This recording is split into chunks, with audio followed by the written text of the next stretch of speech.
Ok. Olá, olá, boa tarde a todos, senhoras e senhores, juventude aqui colocada. Estamos iniciando um painel em que vamos debater a sustentabilidade do agronegócio no Brasil, brasileiro. Tenho um prazer muito grande de estar funcionando aqui como moderador. Tenho ao meu lado aqui o Gustavo Espadotti, um mestre e diretor da Embrapa Territorial, aqui em Campinas. Daqui a pouquinho eu falo um pouquinho mais do trabalho da Embrapa Territorial. E na ponta direita temos o Chico Maturro, Francisco Maturro, um velho guerreiro, um velho companheiro, um grande companheiro nosso, de todas as lides, de todos os momentos da agropecuária brasileira, no AgriShow, na BAG e por aí adiante. Eu queria abrir essa sessão dizendo que eu queria parabenizar, abrindo e falando e parabenizando o Plínio Nastari, parabenizando a Datagro, a equipe da Datagro, o Guilherme e o Luiz Felipe, parabenizando pela grandeza de organizar um debate nesse nível internacional. O Brasil, ele não é mais só nosso, pertence a mais de 1,5 bilhão de pessoas que usam os nossos alimentos. O Brasil é o segundo maior exportador de alimentos do mundo hoje. Todo o respeito. O canhão do Trump não funciona sem arroz, sem o feijão, sem o alho de soja, sem o açúcar e por aí adiante.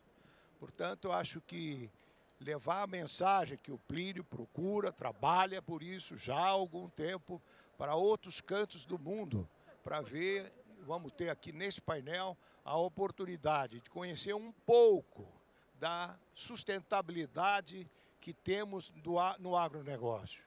Que o agricultor, o produtor rural brasileiro, dos grandes produtores aos microprodutores de Santa Catarina, do Rio Grande do Sul, tem o carinho e tem o respeito pelo meio ambiente para produzir um alimento da mais alta qualidade.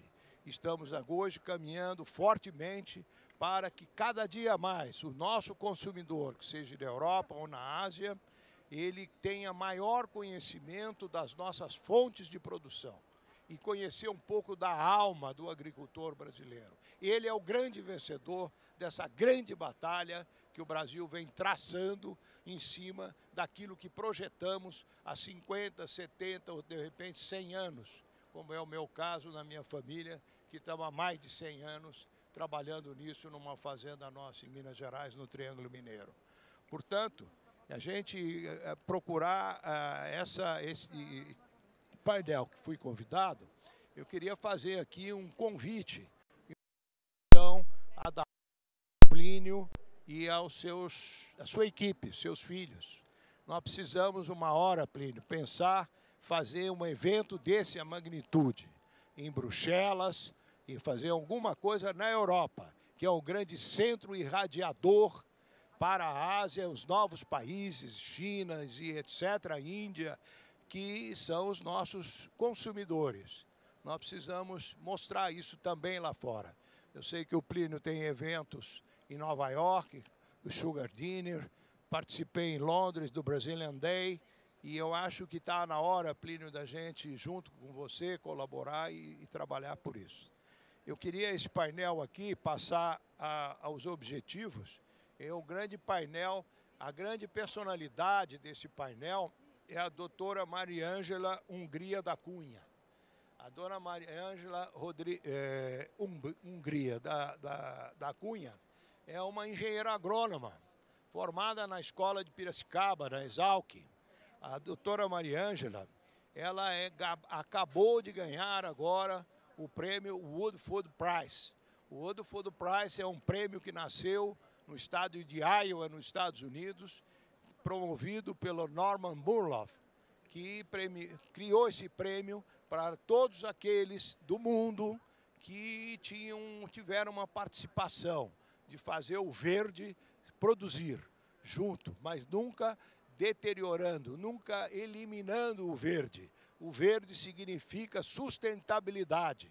E nós tivemos aqui na história do prêmio do World Food Prize, nós tivemos um outro grande brasileiro que também ganhou esse prêmio, que foi um grande amigo nosso, o Alisson Paulinelli, nosso ex-ministro da Agricultura, e o Alisson Paulinelli foi o inspirador da fundação da Embrapa, pelo ex-ministro Luiz Fernando Cirne Lima, um gaúcho, tremendo gaúcho, batuta mesmo, né?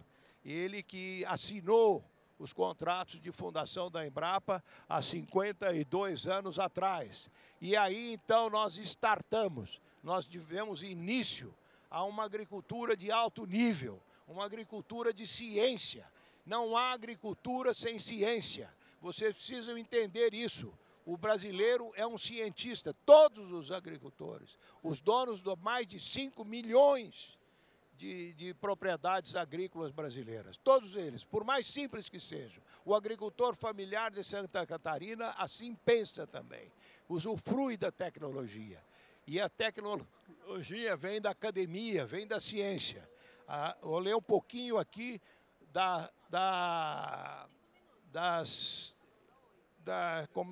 do mestrado da história da doutora Maria Ângela. É uma pena ela aqui não está, ela teria uma homenagem super especial, muito além dessa que estou fazendo. Ela formou em 1979 em Piracicaba. Ela doutorou, tirou mestrado em solos e nutrição de plantas na Exalc, 81. Doutora em ciência do solo, Universidade Federal do Rio de Janeiro, em 1985, pós-doutorou na Cornell University, New York, 1989, na Universidade of California, Davis, também na Califórnia, na Universidade de Sevilha, na Espanha. E ela é a grande pesquisadora na Embrapa Soja, lá em Londrina, no Paraná. Portanto, o mérito, esse painel, eu gostaria que os nossos participantes fizessem uma pequena moção, uma lembrança sempre dessa extraordinária brasileira. E vocês vejam que nós temos a agricultura, ela é tecnologia brasileira.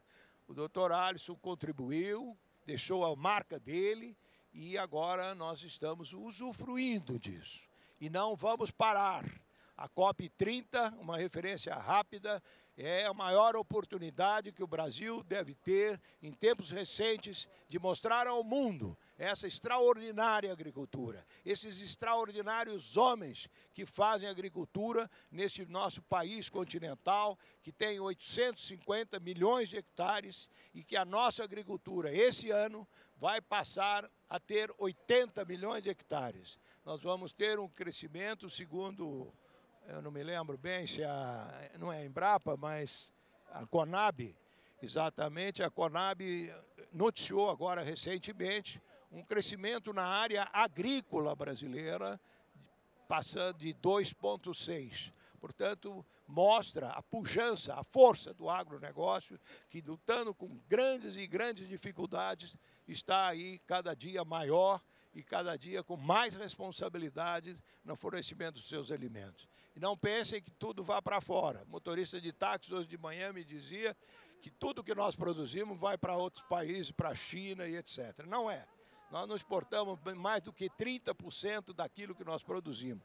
Somando tudo, um laranja um pouco mais, a outra um pouco menos, a soja mais, o milho menos, a carne menos e por aí adiante. Mas era isso então, as primeiras palavras, e agradeço mais uma vez a presença de todos. Nós vamos ter a primeira apresentação, nosso primeiro painel, do Dr. Guilherme... É? Ah, desculpa, a turma aqui me ajuda um pouco. Nós vamos passar um vídeo, aí eu me estendi, e vamos passar um vídeo da doutora Maria Ângela. Por favor, são 8 minutinhos, por favor.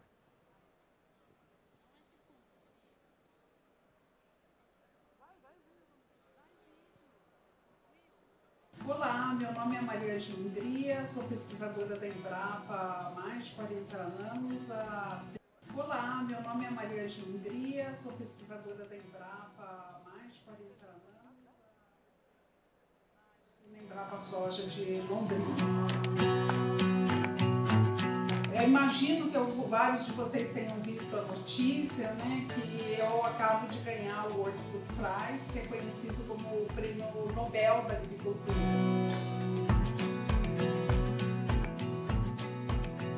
Eu jamais imaginaria que aqui, né, do interior do Paraná, estaria dando esse salto para o mundo.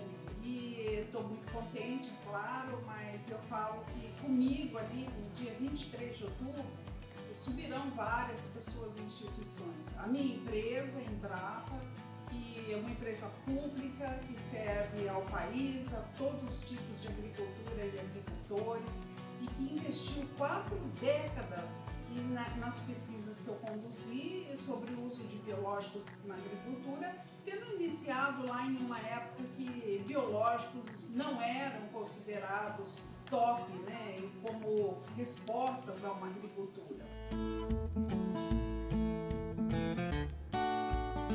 Esse trabalho que eu fiz, eu falo que eu ganhei por persistência, resiliência e perseverança, porque foram 4 décadas acreditando muito no uso de biológicos na agricultura, e hoje nós somos os líderes mundiais no uso de biológicos na agricultura.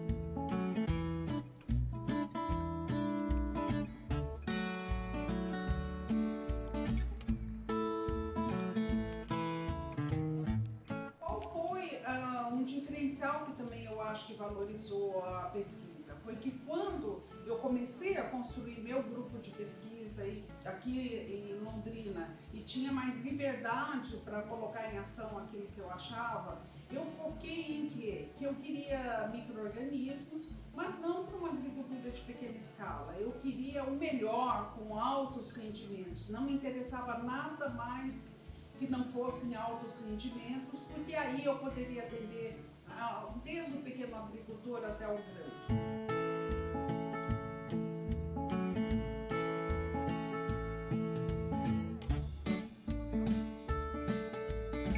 Esse enfoque nos tornou únicos no mundo, porque conseguimos, por exemplo, na soja, fornecer todo o nitrogênio que a soja precisa via micro-organismos.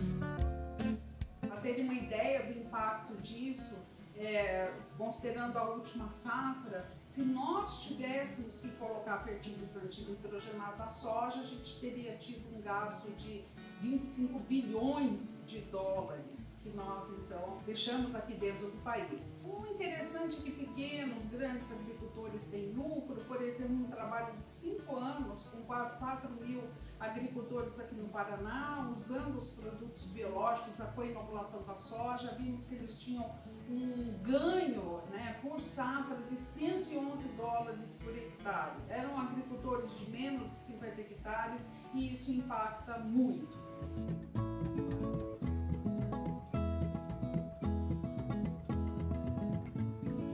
Somem também comigo todos os colegas, porque pesquisa não se faz sozinho, outras instituições que apoiaram, como o CNPq. Dentro de mim sobe muito orgulho de ser uma mulher, e acho que o papel da mulher na agricultura ainda é muito invisível, desde a agricultura familiar, que coloca 60% a 70% daquilo que a gente come na mesa, até a agricultura para exportação, mas passando por aquelas atividades tão importantes que às vezes a gente não considera, como a preservação das melhores sementes, as hortas domésticas, as plantas medicinais.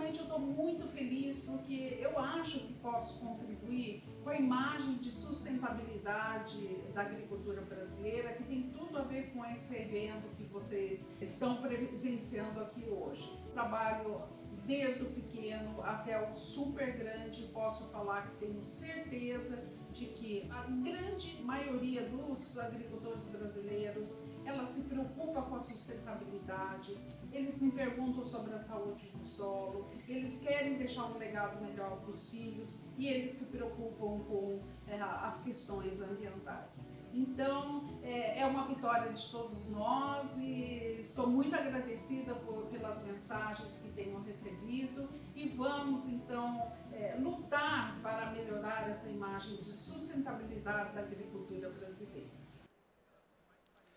Oi.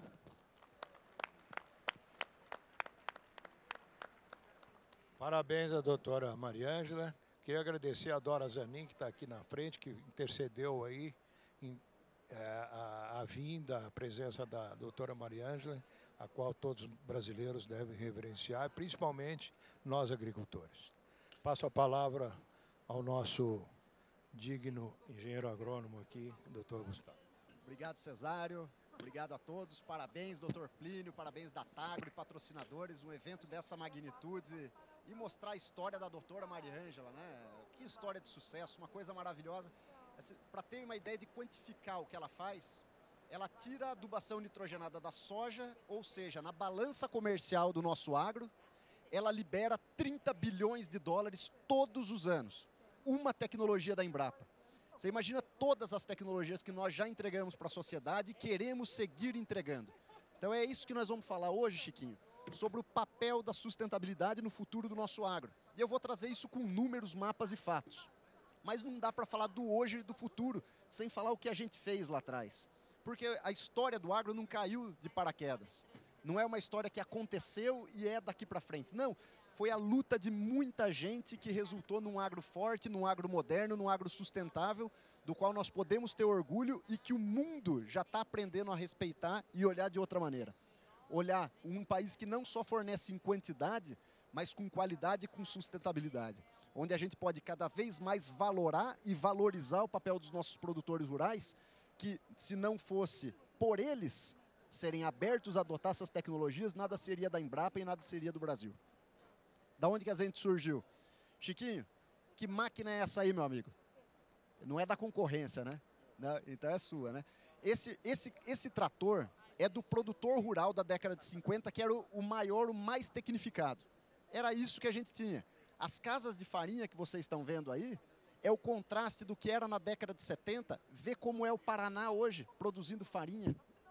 Ali na ponta que vocês estão vendo, as vacas ordenhando na mão, isso aí é só para um nicho de mercado hoje. Hoje toda a ordenha nossa é praticamente mecanizada. E aquele carro de boi puxando ali é uma aula da Universidade de Agronomia de Viçosa. Era assim que a gente tinha aula de agronomia na década de 60. Esse era o Brasil de ontem na história real. Isso aí é ontem. E para onde a gente foi? Nós caminhamos graças ao pioneirismo. Rapidinho para contar a história, porque nós somos conselheiros lá do COSAG, e a gente teve a honra de ver 3 dos grandes baluastres da agricultura brasileira juntos lá numa reunião do COSAG da Fiesp, que juntou José Pastore, um economista que buscou as mentes mais brilhantes da socioeconomia para pensar qual era o problema da agropecuária brasileira e fez um diagnóstico circunstanciado. Cirne Lima, ministro que organizou e capitaneou a fundação da Embrapa junto com o primeiro presidente da Embrapa. Não, o primeiro presidente da Embrapa, Irineu Cabral. E depois, o nosso Nobel da Agricultura, que, junto com a Mariângela Ugria, Alisson Paulinelli, junto com o segundo presidente da Embrapa, Dr. Eliseu Alves, fundaram o alicerce da Embrapa, as principais unidades que até hoje são o esteio da nossa Embrapa, o norte da nossa Embrapa. Tá? E esse aí é uma foto de uma dessas unidades lá em Campo Grande, junto com o meu amigo Totti, lá da Gado de Corte, que é um dos centros fundados há 52 anos pela Embrapa. Mas não é só a Embrapa, é o Sistema Nacional de Pesquisa Agropecuária, do qual a Embrapa direcionava e canalizava a lupa dos esforços, mas que contou com universidades, com o IAC aqui em São Paulo, por exemplo, uma instituição centenária, com a extensão rural, mas, de novo, com a resiliência e a abertura dos produtores rurais para receber essas tecnologias e aplicá-las.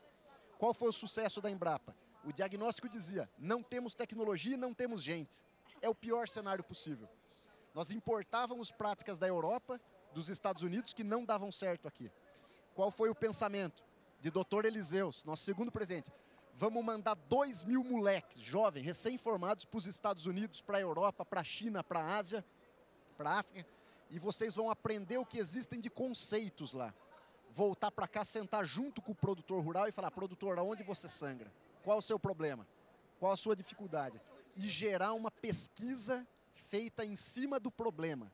Não é alguém querendo ser disruptivo e resolver os problemas do mundo. Não, eu quero resolver o seu problema, produtor de café, produtor de milho, produtor de feijão, produtor de abacaxi. Qual é o seu problema? E aí a ciência ser direcionada para aquele problema. É esse o norte da Embrapa, é onde a gente nunca pode se distanciar. Tudo que nós fazemos é para a sociedade, mas principalmente é para o produtor rural, para aumentar a competitividade e a sustentabilidade dele. E graças a isso nós revolucionamos a agricultura nesse local, num cinturão tropical. Alguém vai falar assim: mas a África pode despontar como um competidor. Eles estão 50 anos atrás da gente. Tem que começar a remar agora. Claro que já vão aprender com os erros e acertos do Brasil, mas tem muito que eles fazerem. Nesse cinturão tropical, só o Brasil tem agricultura de ponta. Agricultura e pecuária de ponta. Por quê? Convertemos solos ácidos em solos férteis. Corrigimos solo, calagem, gessagem, boas práticas no uso de fertilizantes. Hoje, remineralizadores de solo. Suprassumo que nós temos hoje para melhorar a nossa fertilidade. E o uso de insumos biológicos, como essa tecnologia da doutora Joana Dobleheim e também da doutora Mariângela Hungria, que conferiu a ela o Nobel da Paz, o Nobel da Agricultura.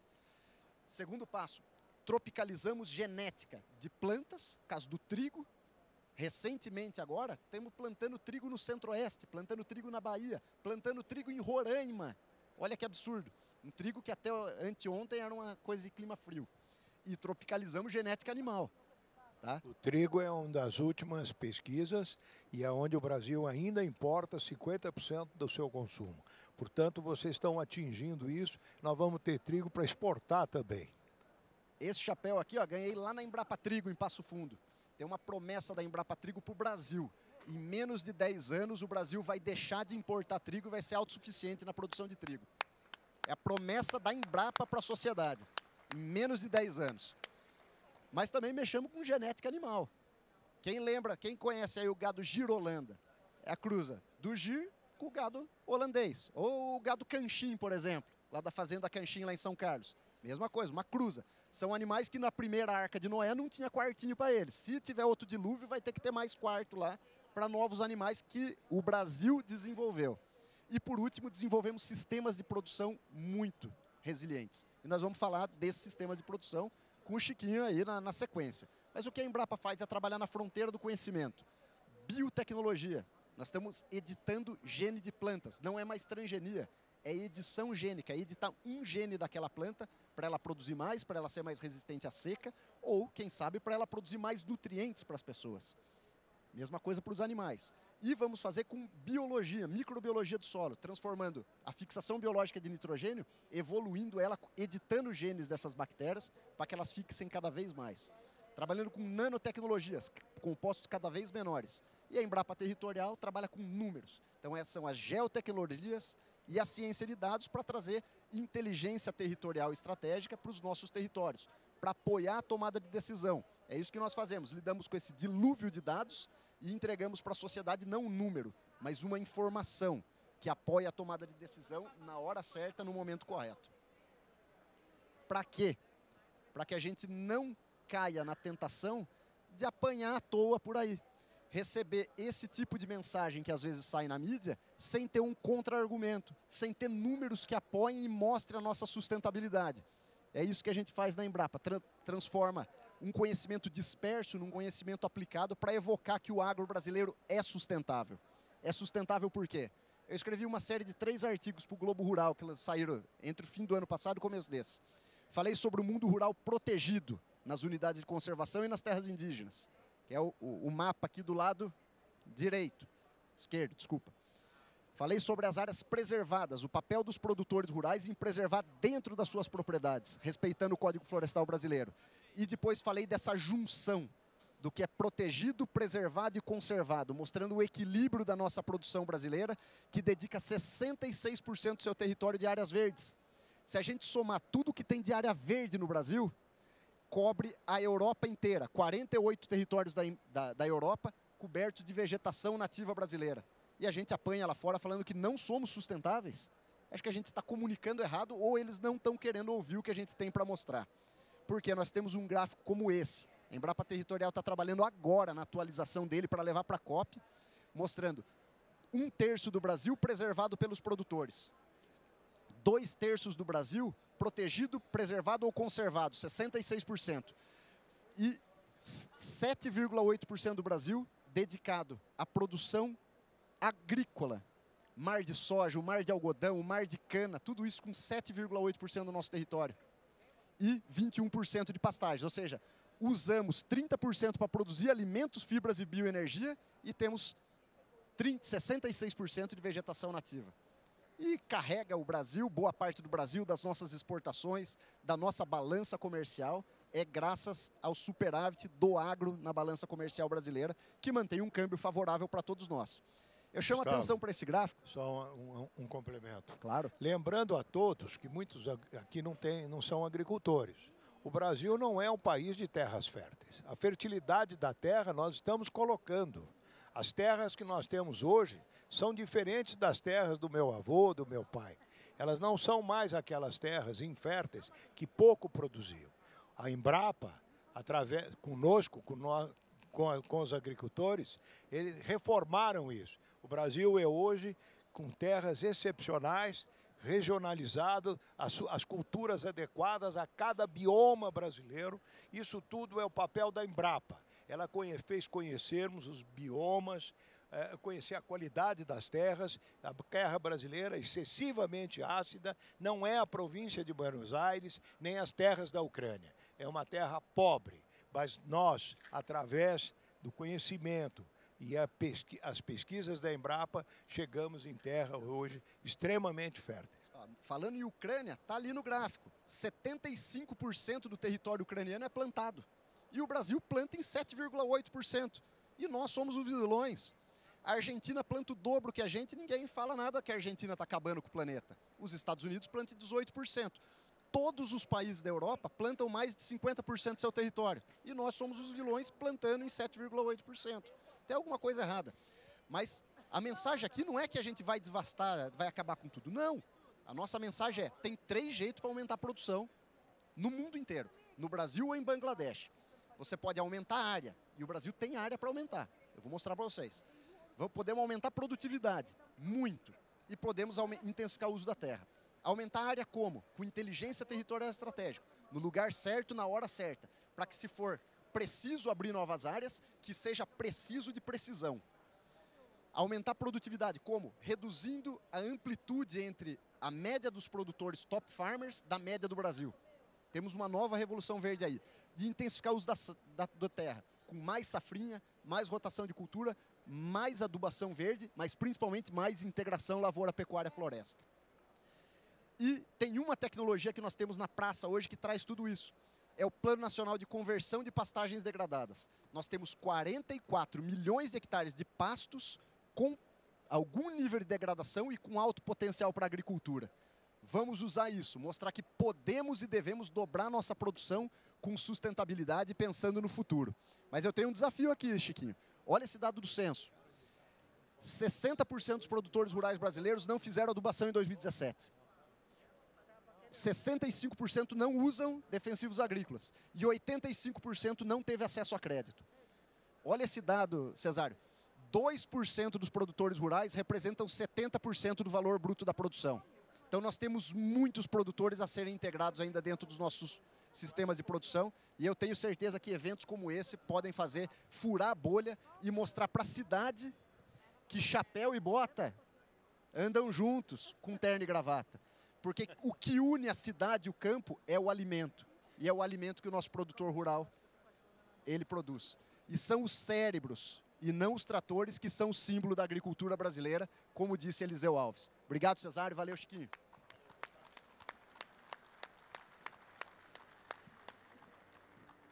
Obrigado, Gustavo. É um prazer a gente ouvir a Embrapa.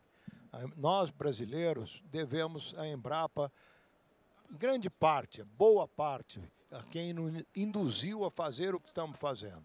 Portanto, maior respeito à Embrapa.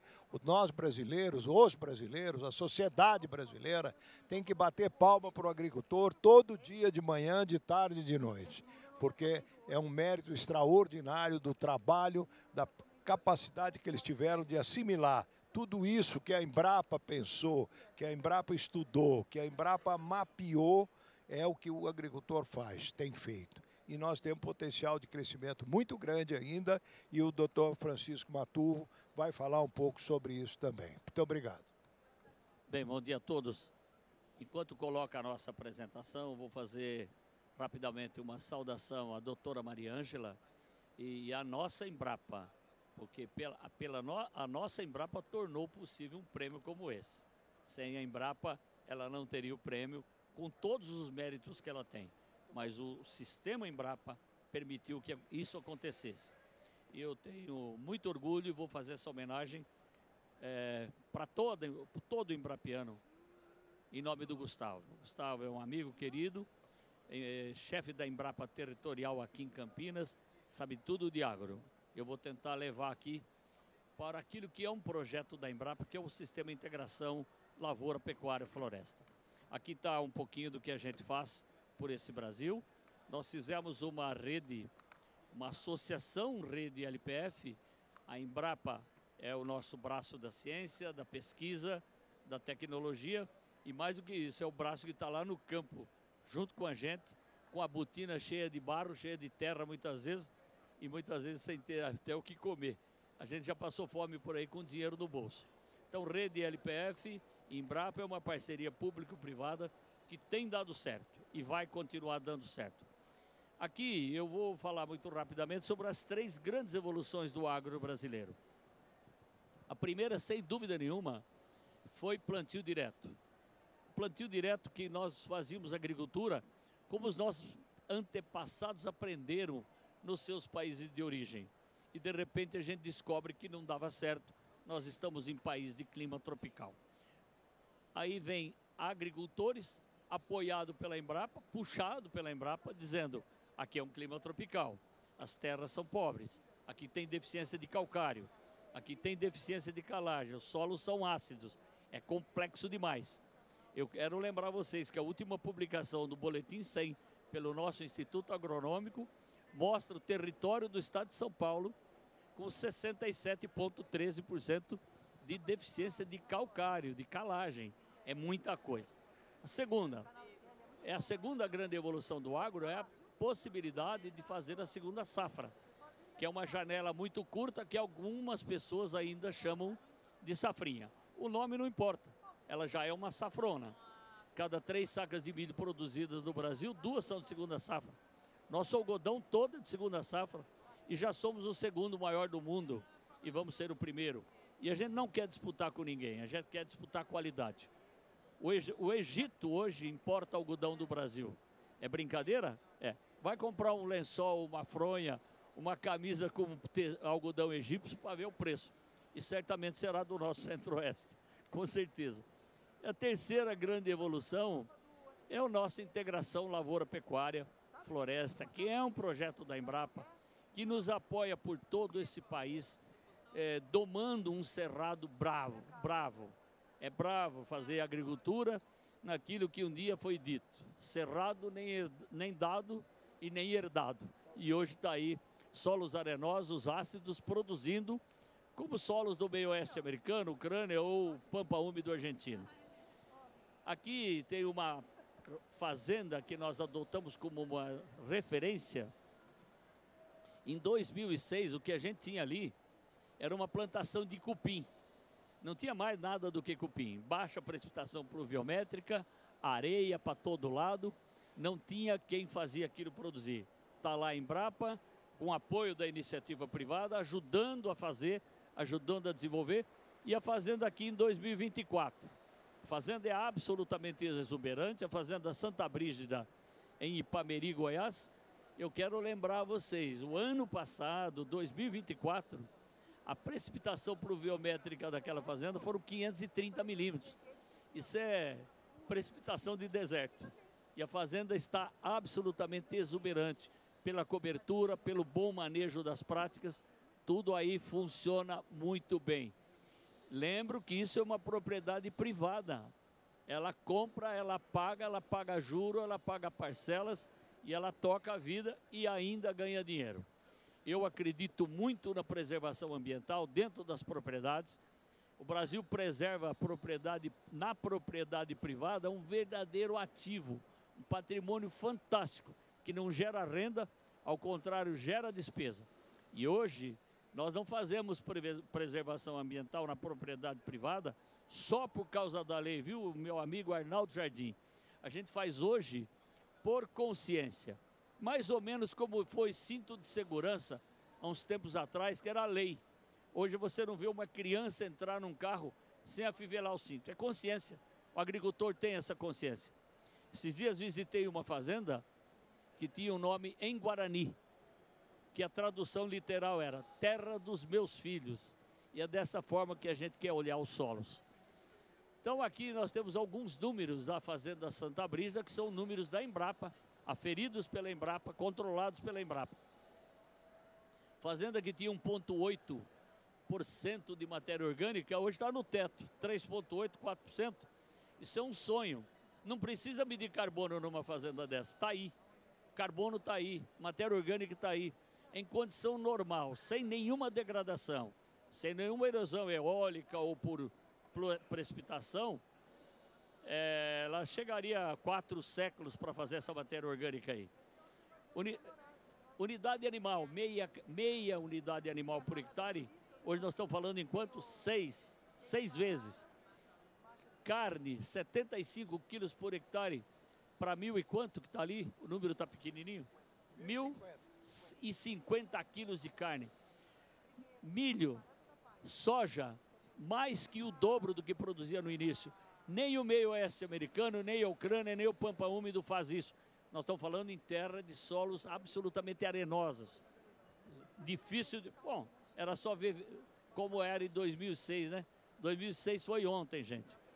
Então, a nossa tecnologia, a nossa persistência vale a pena, porque os agricultores brasileiros seguem orientações, são abertos a absorver tecnologia que a nossa Embrapa e outros institutos também provém. É fantástico a capacidade do brasileiro de absorver tecnologia. O mundo não olha isso com respeito? Olha sim, olha mais com medo do que com respeito, porque nós temos ainda 160 milhões de hectares no Brasil de pastagens. Eu não estou nem falando de pastagem degradada, qualquer pastagem pode ser convertida para integração, lavoura, pecuária, floresta, gerando renda, gerando emprego, fazendo lição de casa que tem que ser feita. Esse exemplo aqui, vocês vão conseguir ver melhor aqui em cima. Nós temos o ano zero, daqui é muito pequeno, eu tenho um visor muito pequeno aqui na frente. O ano zero aqui, ó, 1.000 cabeças em 1.000 hectares, dá uma olhada. No ano 1, nós temos uma cabeça, 0,43, já em 700 hectares. Vamos acompanhando as linhas aqui, ó. No ano 3, nós já dobramos a capacidade de suporte e estamos entrando nos sistemas integrados. No ano 3º, no ano 4º, no ano 5º. Dá uma olhada do que aconteceu aqui. Nós estamos hoje com 7.000 toneladas de silo na trincheira. Esse animal vai comer o ano inteiro, com certeza está comendo o ano todo. Então o abate é muito mais cedo, a emissão de gás é muito menor, porque abate-se mais cedo. E antes que emitia carbono, hoje nós estamos sequestrando o carbono, gerando um saldo absolutamente positivo. Isso aqui é cerrado, gente. Isso aqui é cerrado. Então o Brasil dá certo, e eu fecho dizendo, fazendo uma grande homenagem aos agricultores do nosso país. Os agricultores do nosso país absorvem tecnologia, vão para o campo, calo na mão e vão fazer. Essa fazenda aqui que eu estou mostrando é uma fazenda que parte já está com ILPF e a outra parte ainda não. Eu tenho a impressão que essa fazenda da esquerda aqui deve ser do Arnaldo Jardim. A outra deve ser a minha, que ainda não entrou no sistema. É a mesma propriedade, é da mesmo proprietário, Só que ele está naquele sistema de rotação até alcançar a plenitude. E ele alcança a plenitude em 4, 5 anos. Ele torna uma fazenda como essa que estava emitindo carbono, sequestrando carbono, gerando renda. Aí que está o segredo. Ninguém faz preservação sem renda. Não dá para fazer, gente. O resto é romantismo. E romantismo é mais ou menos aquilo que a gente diz. É amor de adolescente. Com você eu moro até debaixo da ponte. Espera a primeira enchente para você ver que o amor acaba. Então, isso é a nossa agricultura moderna que o mundo respeita. Tem um pouco de medo, somos competidores, produzimos muito melhor e com muito menor custo. Graças à nossa ciência, tecnologia, pesquisa e os pesquisadores da Embrapa que estão lá no campo junto com a gente. Aqui eu trago esse dado, sempre levo como curiosidade. Dá uma olhada, uso de defensivos. 95 dólares por tonelada de alimento produzido gasta o Japão, que tem a população mais longeva do mundo. O Brasil, 8 dólares por tonelada de alimento produzido. Isso é um número absolutamente fantástico que o Brasil tem. São números oficiais. É um estudo da Unesp de Botucatu, que já formou muita gente, faz estudos preciosos também para nós. E esse aqui é uma outra referência que o Brasil começou com isso em 2001. Isso foi ontem, lá em Guariba, né, Arnaldo? Lá em Guariba começou o INPEV, recolhimento e reciclagem de embalagens vazias de agroquímicos.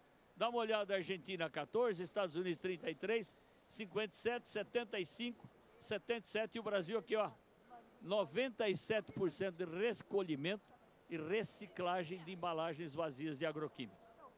Eu acho que com isso eu fecho. Muito obrigado. Pessoal, aqui tem tecnologia, tem ciência e tem muito trabalho. Obrigado, Gustavo. Obrigado, Chico. O Francisco foi secretário da Agricultura do Estado de São Paulo há tempo recente. Tem a presença aqui no nosso painel também do Dr. Arnaldo Jardim, deputado federal por São Paulo. Saúdo aí o meu filho, Cesário Filho, que está aqui também presenciando a gente. E agradeço a oportunidade de todos. Vou passar aqui um minutinho aqui para cada um dos painelistas para as suas saudações finais. Eu acho que cumprimos um pouquinho da missão. O brasileiro, a imprensa, as imprensas de todo o mundo e principalmente os concorrentes nossos, como bem diz o Chico Maturro, eles têm medo do Brasil. O Brasil produz qualidade e é competitivo em tudo que faz. E vocês também viram que também nós não paramos. Nós estamos na pesquisa permanente. A Embrapa hoje delegou algumas coisas de pesquisa. Temos em outras universidades, seja Rio Grande do Sul, Viçosa, Santa Maria e etc. Outras continuam a fazer as nossas pesquisas localizadas regionalmente. E tenho um grande orgulho hoje de mostrar isso ao mundo. O mundo estará no Brasil no mês de dezembro. Hoje tivemos aqui a palestra do governador do Pará, o Helder Barbalho, que está consciente das dificuldades. E é com certeza absoluta que nós vamos ter imensas dificuldades para fazer essa COP. Mas vamos fazer com grandiosidade, com grande brasilidade e fazer aquilo que nós estamos fazendo todo dia nas nossas fazendas, nos gabinetes de pesquisa, por aí todo. A última minha homenagem à grande brasileira, Maria Ângela, é uma grande, como bem disse o Chico, a Embrapa proporcionou isso tudo. O Alisson Paulinelli, ele olhou depois do morro, ele olhou o Brasil depois do morro e descobriu que lá tinha um cerrado, tinha uma topografia certa, ajeitada, e aí nós produzimos. Vou passar aqui para o Gustavo e depois para o Francisco para encerrar. Cesário, obrigado pela oportunidade de novo. Falar que concordo com você, temos uma oportunidade de fazer as pessoas refletirem. O mundo, né, vai estar na COP. A gente não vai querer convencer ninguém, mas se eles pararem um minuto para refletir sobre o que é o Brasil, eu acho que a gente já cumpre com... Para colocar um negocinho de dúvida. Falou, o Brasil não é esse desmatador que vocês falam, não é esse poluidor que vocês falam. Não, essa palavra Vejam tem o que nós tirar temos. do dicionário. Acabar com isso. Vamos falar, olha o que o Brasil está fazendo de bom. Mas eu quero quebrar o protocolo um segundo, porque é o seguinte, Chiquinho Maturro, esse cara aqui do nosso lado, ele sempre foi um defensor da Embrapa por onde passou. A BIMAC, na AgriShow, na Secretaria de Agricultura do Estado de São Paulo, e agora ele é conselheiro da Embrapa Territorial. Então eu quero dar para ele, esse aqui que é o símbolo máximo de orgulho para a gente, que é um chapéu, que ele representa o agricultor brasileiro, é um chapéu da Embrapa, eu quero que você use esse aqui, meu amigo. Esse aqui é a nossa singela homenagem para botar, você tá no nosso time agora, Chiquinho. Agora você é embrapiano também. Faço as minhas considerações finais. Estão ouvindo? Está ouvindo? Dizendo o seguinte, o Brasil tem muito que mostrar na COP 30 lá em Belém. Lá em Belém que se reproduz para o mundo através da mídia. Mas eu acho o seguinte, Gustavo, Cesário, que se nós não discutirmos, se nós não estivermos na mesa, é o cuidado para a gente não virar o cardápio. Então, vamos discutir, vamos à mesa para não sermos o cardápio da COP. Muito obrigado. Obrigado a todos. Bom evento a todos aí. Muito obrigado.